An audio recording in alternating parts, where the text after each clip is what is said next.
Hey, what's up, guys? Welcome back to the Postured.Podcast. Again, my name is Jesse. This is my beautiful wife, Kim. We are your hosts, and we are just excited for where this conversation is going to go. Today's conversation actually is a kind of a recap of a sermon that I preached Sunday on Ephesians 5. Not so much of a recap, more so a dialogue. Not even a dialogue. I wouldn't say it's a dialogue. A woman's perspective. So I have to give you, if you don't attend our church and you don't, so you wouldn't know what I preached about. So it was on Ephesians 5, and in the section where Paul gives instruction to husbands and wives. So Ephesians 5, so I preached on Sunday, and leading up to the message, I remember asking the Lord, like, what do you want me to preach on? You know, what is the message for this Sunday? And I thought I was going to be preaching somewhere along the lines of Ezekiel 36. Yeah. We thought it was going to be on guarding your heart, right? And I believe it's Ezekiel 36 when he tells Ezekiel he's going to restore Israel and he's going to give them a new heart and a new spirit. And so I'm sitting there and I'm just talking to God, like, okay, God, like, where do you want me to go with this? Mm-hmm. And the Spirit was like, I need you to go to read Ezekiel 1. So I'm like, okay. So I go to read Ezekiel 1, and Ezekiel 1 is the first few chapters of Ezekiel is essentially Ezekiel's commission from God to go warn the nation of Israel. And I remember reading it, and there was a part in there where I'm paraphrasing here, but he says that essentially if Ezekiel does not go and deliver this warning to the Israelites, that they will die in their iniquity and their blood will be on your hands. Mm-hmm.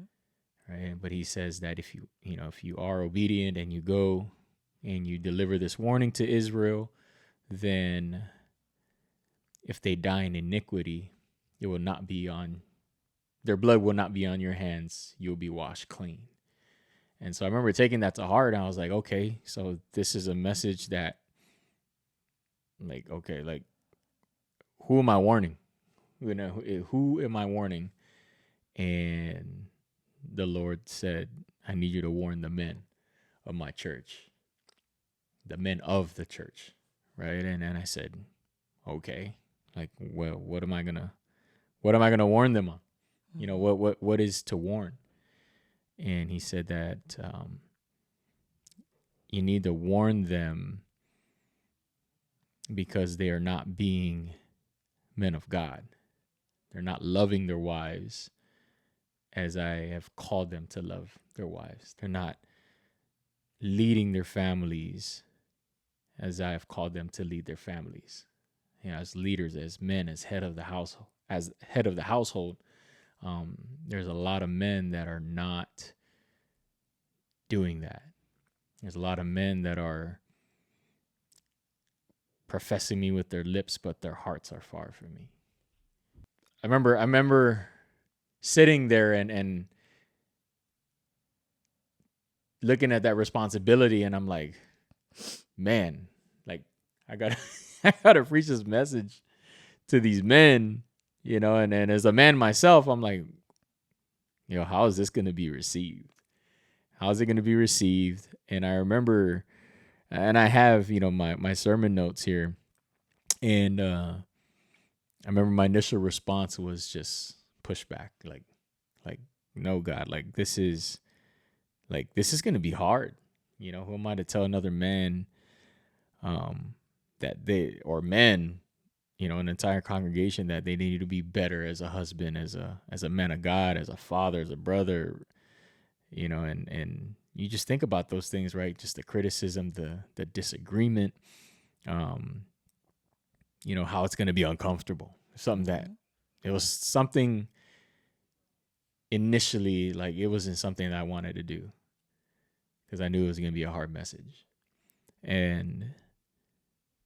But at the end of the day, it's not about what I don't want to do. It's about being obedient, being obedient to the call whenever God calls on you. And I shared this, during the message, and it was something that I heard. It's not from me, but it was, like currency is money to the. I'm sorry, like money is currency to the world. Obedience is currency in the kingdom of God.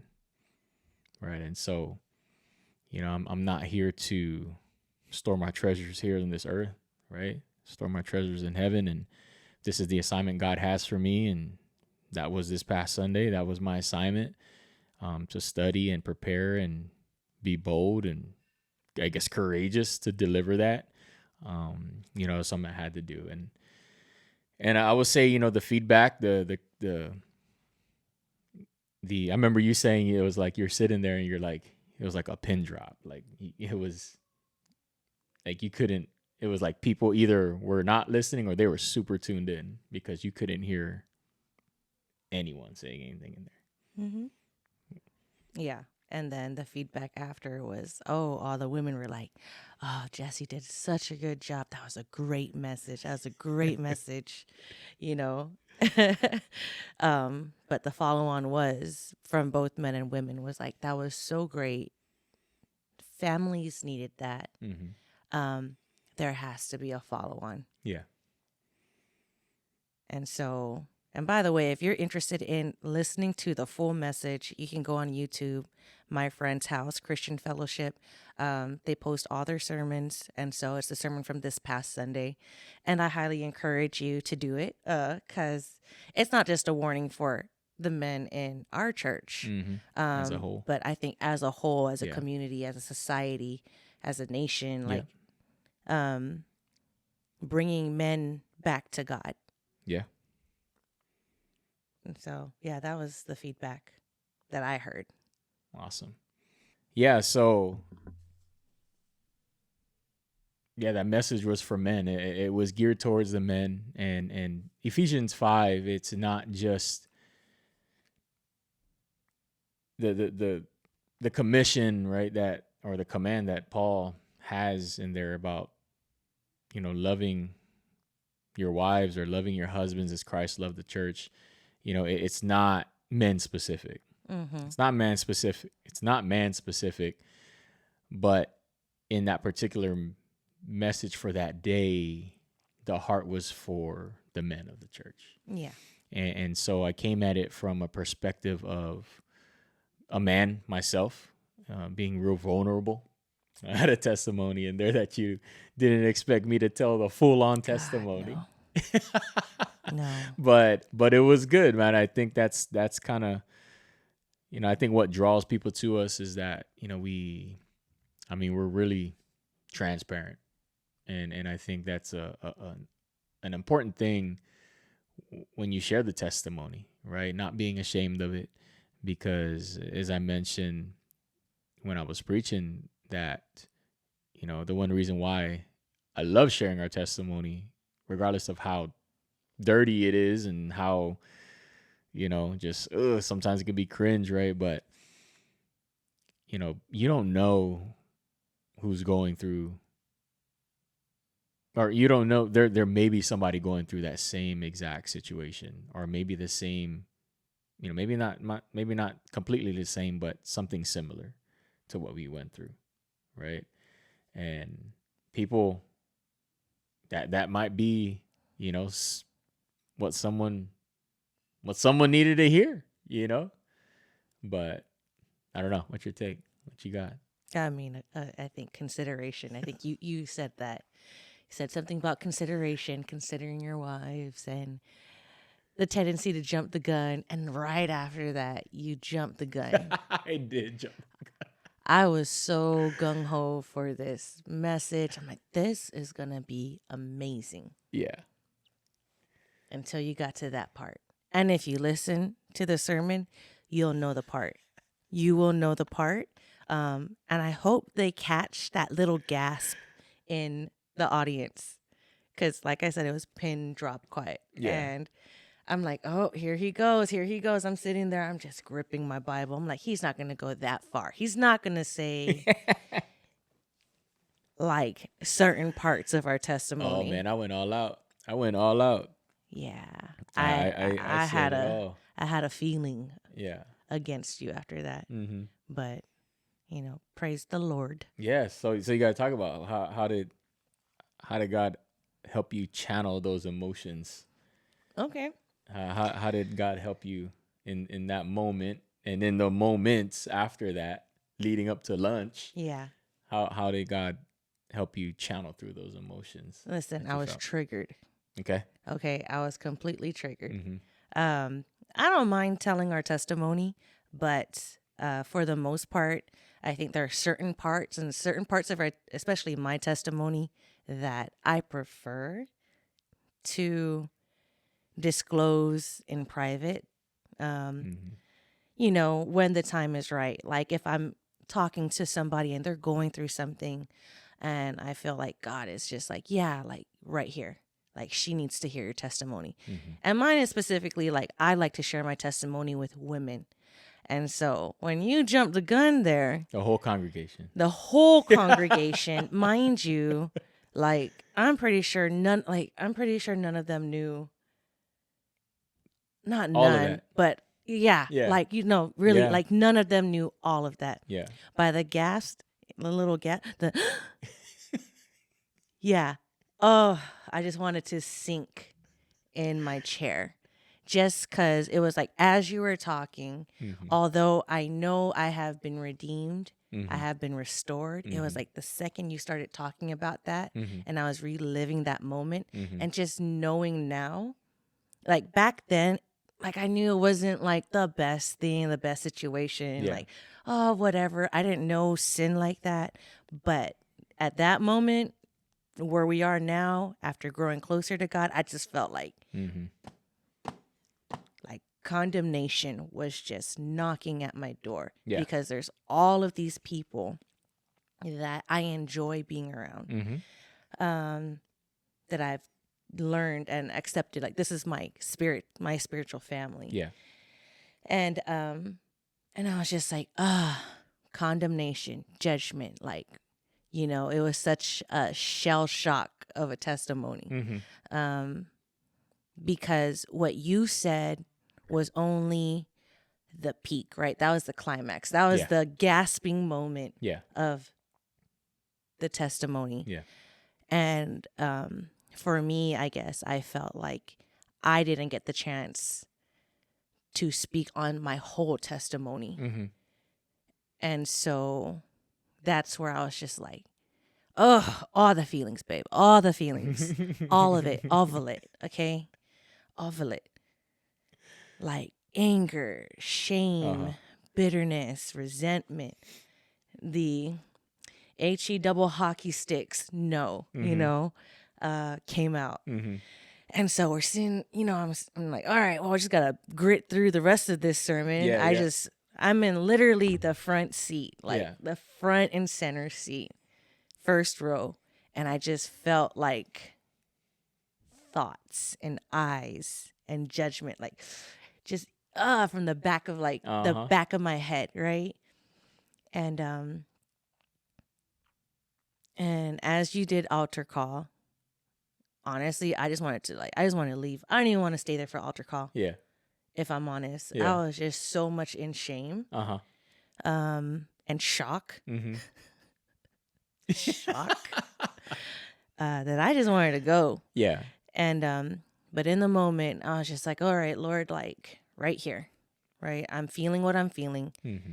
I'm feeling a fear, and that's the fear of man, and it's creeping back up, and and I'm triggered by something that comes and goes, and I'm like, God, I just need you. I don't even know what to do, because right now I'm not happy with my husband. Yeah. And I don't know what to do, God. And I think the song that we were singing was Available. Yeah. Elevation How does it worship. go? It goes, I hear your call. I am available. yeah, I'm available. Mm-hmm. And it was just like that. It was like having that kind of worship, Right. and just listening to that as I'm battling, as I'm being triggered. It was just like it was bringing me back, right, to fix my eyes back on Christ, fix my eyes on what the worship is. Yeah. It's like I'm available, which means I don't get to dictate. If I'm telling God I'm available, I don't get to dictate how or when Yeah. he's going to use that. Mm-hmm. And so it got me to a point, and I think this was the point that I felt back in Honduras Okay. too, as far as like, okay, Lord, here I am, send me, here I am, I'm available, all of these things. And if this is how you want to use me, even if I feel all these things, Yeah. it's coming back to knowing like you already forgave me. Like that blemish is wiped clean. And so I have to have faith in that part. Yeah. Over the fear of what I experienced and how people are experiencing my testimony. I don't get to dictate that. I don't get to dictate how it's being received. I don't get to dictate who he wants to hear it. I said I was willing and available. And so that was that moment. It was like, okay, so be it. Yeah. Like that's just what rang in my spirit. Was like, Lord, if this is how you want to be used, or want me to be used, like, so be it. Yeah. I remember you talking about when we went to go eat, you said during that one part of the song on the bridge, it says, she sings, here I am, you can have it all. You can have it all. And it's just, it's repeated, but yeah, being willing to surrender it all, surrender it all to the Lord, even if it at the cost of, I guess your humility, like, Lord, if this is how you need to use me, then so be it. So, but I apologize. I said, I'm sorry. We're working on the forgiveness part. I apologize. But anyway, so back to the message on Sunday. Yeah, I just kind of broke down Ephesians 5, and specifically I was focusing on verses 22 through, I think it's 32, if I'm not mistaken, 33 actually. Yeah, 22 to 33. And just a couple points that I made in the message. In verse 22, it talks about, wives, be subject to your own husbands as to the Lord. Right? And in some translations of the Bible, it says, wives, submit to your husbands as unto the Lord. Yeah, mine says submit. Submit. Yours says submit, right? Submit, man, that's a heavy word in the world right now, right? No one likes to submit. But in the context of what Paul is talking about here and how the word is used, it means, it's the Greek word idios, and it means to belong to, right? Or to submit. That word subject is idios, to belong to, and it's also synonymous with submit. And to submit, right, means to recognize that someone has a legitimate authority over you. You recognize that there's an order of authority and that you're part of a unit or some type of team, right? And in this case, a marriage, right?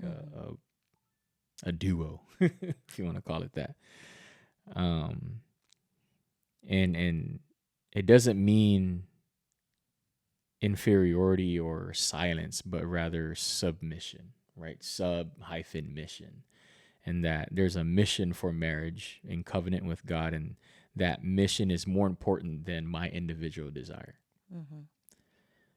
And so a wife is not putting herself below her husband, but below the mission of God, or below the mission that God has for her marriage and her life. onto that next point, right? Be subject or submit to your husbands. And Paul is talking about like this is the sphere of a wife's submission, right? And that's in the home and in the church. It never states a general submission where women will submit to men in society, right? And he goes on to say, as to the Lord. And this is where I kind of highlighted on the men is that, this is where we go wrong as men, because we take as to the Lord as if our wives should submit to us as if we were God himself. That's a misconception that a lot of men take, or that's a misconception that a lot of men have, that, we are gods when we're not. We are not at no way, shape, or form, right? But while we should all submit to God without question, right, it doesn't mean that our wives should submit to us in the same absolute way, right? Because Christ is the ultimate authority. Yes. Right? Not me as a husband.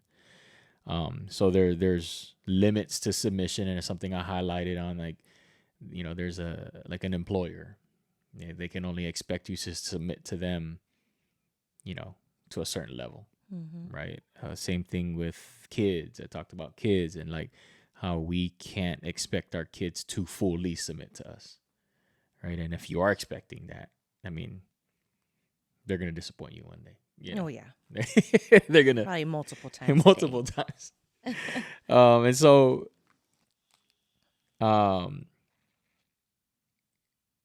yeah, and nowhere in Scripture does it teach without exception type of submission, except to God and God alone, right? It means in the Ten Commandments, that He's the only God. Yeah. No other gods before Him, right? So we don't fully submit, to anyone but God, right?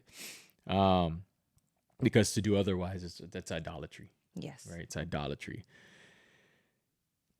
And so, what as to the Lord, what it defines is the motive to a wife's submission.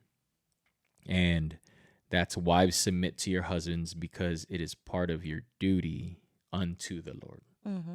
Right? It's an expression of your submission to the Lord. Your wife is not doing it for her husband, but for the Lord himself and him only, because it's something that is pleasing to the Lord. And so I did make a point that, ladies, like, whether you're single or divorced and you're looking for a new husband or whatever you want to call it, that you choose wisely, right? And look, status, wealth, romanticism can only get you so far, right? But what a woman should look for is a man that's respectable, a man that takes on the character of Christ. And then I challenge the men, that to take an account for our lives presently and take an account and really evaluate if we're living lives of faith that our wives can see as respectable, right? Or are we abusing the authority, right? And the headship that God has put forth in front of us. Because we can take that into we can abuse that. Yeah. We can abuse it, and you see a lot of marriages, just fall apart. Not only because of the men, but the men play a very important role because, you're the head, right? You're the head of your household, right? And everything starts at the head. Yeah. Right. And I talked about being a head, right? What does it mean to be the head? And in the definition, right, the Greek word for it's kephale, and it means a master, a lord, a chief, something of supreme, right? Being, like, not being, but supreme position. But also that same word is literally used as a literal head, right? And it was typically in capital and extreme punishments. And there's a point made that when I was reading and studying, it says the loss of the head destroys life. So the point I made was, what does it do to the family when the husband is not in alignment with God? When the husband is absent, the husband's not carrying out his duty as the leader of the home, does that destroy the life of the family? Right. And I mean, you see it a lot, fatherless homes and absent fathers. And I mean, and that's just not here in the United States. Like, go overseas, go to like when we go to Honduras, man, like a lot of those colonias that we were in, a lot of it were just women. Mm-hmm. A lot of the women were doing everything. Yeah. They were the providers, they were the nurturers, they were the caretakers, they did everything. Mm-hmm. A lot of the men would, up and leave. And then if they were there, they were either drunk, they were, doing God knows what, and then you got these young children that are growing up without a father figure, and they turn to gangs. Mm-hmm. Because that's the one of the only ways they feel accepted, that they feel encouraged, is through these men, but these men that are partaking in these activities that are just not good. And so, so when the man, the husband, the father, the home is not present, that's super detrimental to the family. And so, and I pointed out that, like, men were leaders from the get-go. Regardless if we like it or not, we're leaders. Like, it's something that God had established. And it was his design from the beginning. And if you're not leading as a man, innately your wife will desire to pick up the slack, right? Genesis 3:16. In some interpretations, it's, it says a wife will desire the position of her husband, mm-hmm. right? Or your husband will desire over you. And, you look at that and it's like, and we're going to get into this later, but, just that innate desire because of the curse, mm-hmm. For a woman to desire the position of the husband. And so we'll cover that in a little bit. But yeah, I mean, that's kind of in a nutshell. I mean, there's a lot more that I covered. And if you want to listen to that message, you can go on. We'll post the YouTube link on here, and you can go listen to it in its entirety. But yeah, what are your thoughts? What are your thoughts on that? I mean, so we have it coming from a man's perspective, and hopefully the listeners can go and listen to that first. But okay, so Ephesians 5:22-33, coming from a woman's perspective, right? Talk about, I mean, it really talks about women being subject to your husband, submitting to your husband, loving your husband. The whole Ephesians 5 is about unity, mm-hmm. being one, right? So as a woman, right, what is your take, and what does it mean to be a wife? What does it mean to be a wife? Mm-hmm. Yeah, it just took me back into Genesis, because a woman coming from,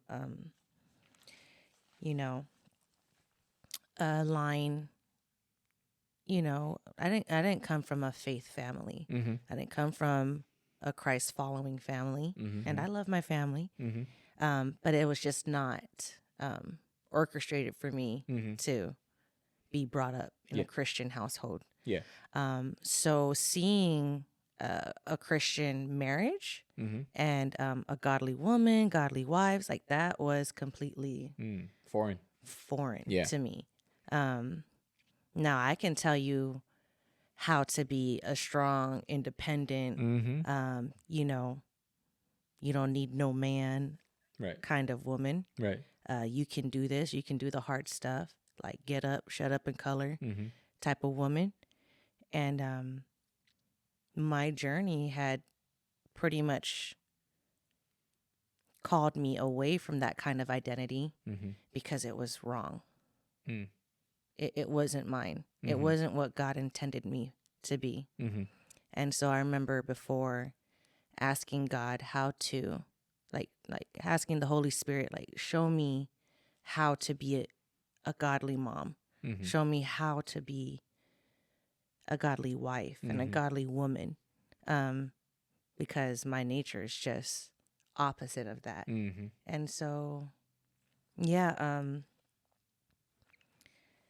being a wife just took me back to Genesis, like the beginning, Yeah. you know, and pretty much spent all day studying this. Mm-hmm. And it's pretty awesome. You know, God is great. Like, I don't know, like if you don't open up your Bible, Yeah. and read, there's a lot of good stuff in there. Like, you can't read it through Mm-hmm. like a regular book. Mm-hmm. Like, you have to stop and think about stuff that's going on. Yeah. And so I stopped to think about what was going on Mm-hmm. in the creation of woman, Okay. you know? And so in that, first off, I love that the creation of woman is in Genesis 2:22. Mm-hmm. I have this innate love with the number 2. Mm-hmm. You know, if there's signs and miracles, like I always feel like God talks to me, and like, Yeah. you know, for some reason, like seeing that number Yeah. just confirms a lot for me. Yeah. Fun fact: our first house we ever bought, our address is 222, Yep. and our church that we're at now, address is 2222. My favorite scripture and the one that led me to Christ Yeah. was Matthew 9:22, Yeah. which is also my birthday. Yeah. And so, you know, it's just doing the weird 22s. stuff. I'm not talking about angel numbers. Yeah. You know, but I'm just like, okay, Lord, like, what is the significance of this? Yeah. And so I was just, you know, doing a little study, and I was like, oh man, like the significance of 2 Mm-hmm. in the Bible Mm-hmm. usually refers to like faithful witnesses. Okay. But not only that, it's like a form of duality Okay. and balance and harmony Mm-hmm. and God's will Mm.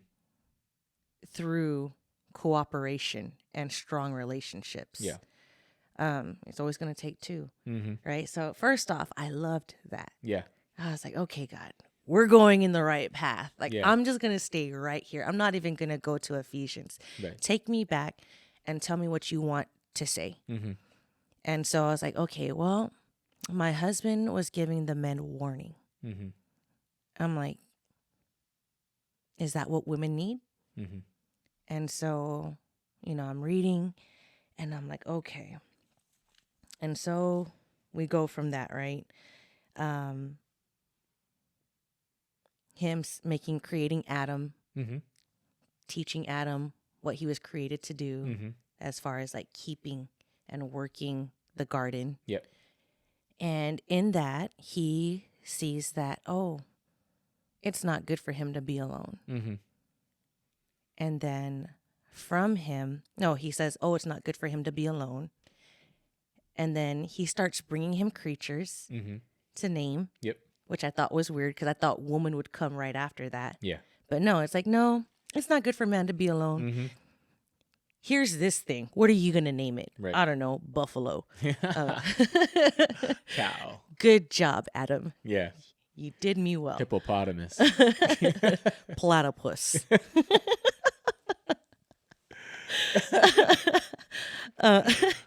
And then, right? And then the Lord causes him to go into a deep sleep, Mm-hmm. right? And then while he sleeps, he takes one of his ribs. Okay. And so that's one of the words I highlight. It's like, what does God do first? I'm focusing on what God is doing. Yeah. And so that's how I like to study. I like to focus on very specific things or specific people.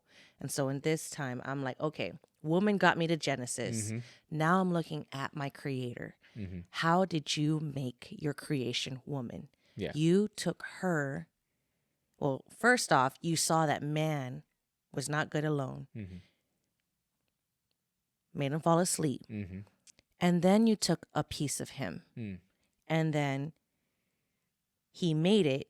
In other translations is he built or created into woman Mm-hmm. and brought her to man. And so God took from Adam a piece of him, Mm-hmm. and that piece of him he put into her the things that would make him whole. Mm. And from that he then brought her to man, Mm-hmm. just like he brought the platypus, But right? And man was like, oh, at last is bone of my bones, flesh of my flesh. She shall be called woman because she was taken out of man. yeah. And so God saw something that wasn't whole, someone who wasn't whole. Mm-hmm. And in the beginning, right, in beginning of 2,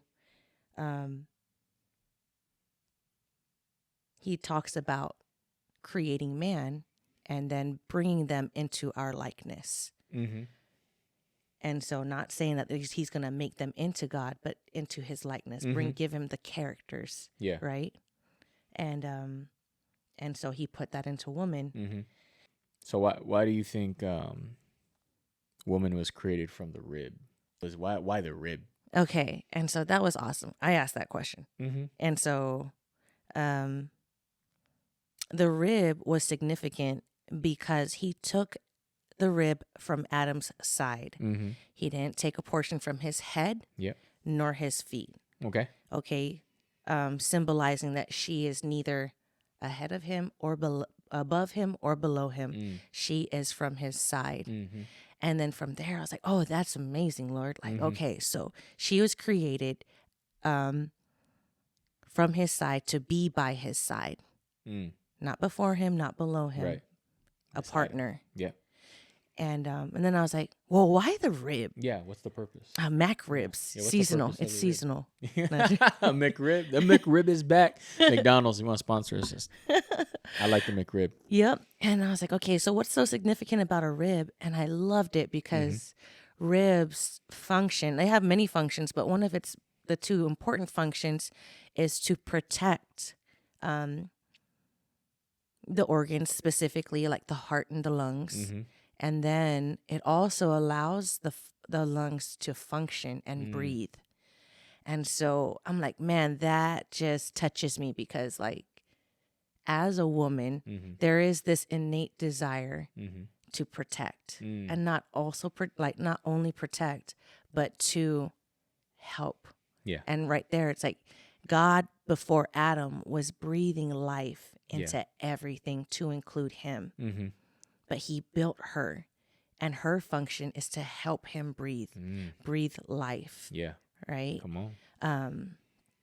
And that's so powerful. Yeah. Because I think a lot of people get it misconstrued as far as like the definition, and people just like to say, oh, she's a helper and she's a helpmate. Yeah. Now I'm like, no, like, oh, I did this long study from this Bible teacher, Christy McLeland.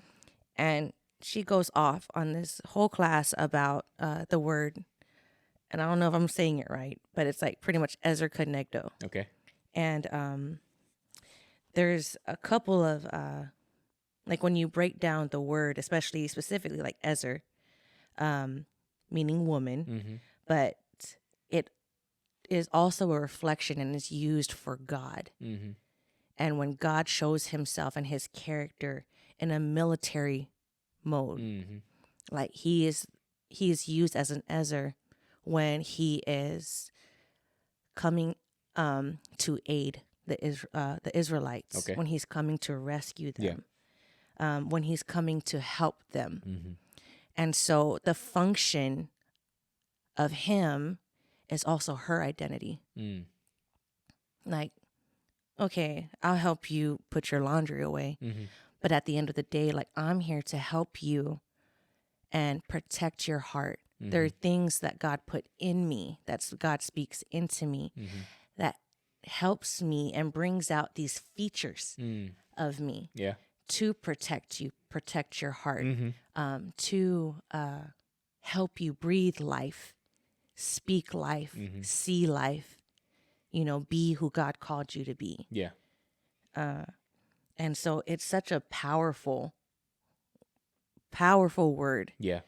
And when used out of context can bring up the misconception of inferiority and even the teachings of it. Yeah. Because even today I've felt it, even in the church, outside the church, whatever. Right. Like the inferiority of woman and just trying to put her in her place. Yeah. Right. Put you in your place. Know your role. Know your role. Right. Know your space. Which, know I mean, your we have position. roles. We absolutely do. But God did not create her as as somebody who is not equal. right. Yeah. In God's eyes, by God's hands, she is equal to him. Yeah. And through Christ, because of Christ, she is also equal. She may not be equal by order. Right. Because he came first. There's an order, yeah. There is the order. He is the head. And she is the rib. Yeah. But when you can submit to that, you just realize that not one can function without the other. Yeah. Because I'll tell you one thing: if you're born without ribs, you're dead on the spot. Oh yeah. You cannot function. Or your organs get crushed. Absolutely.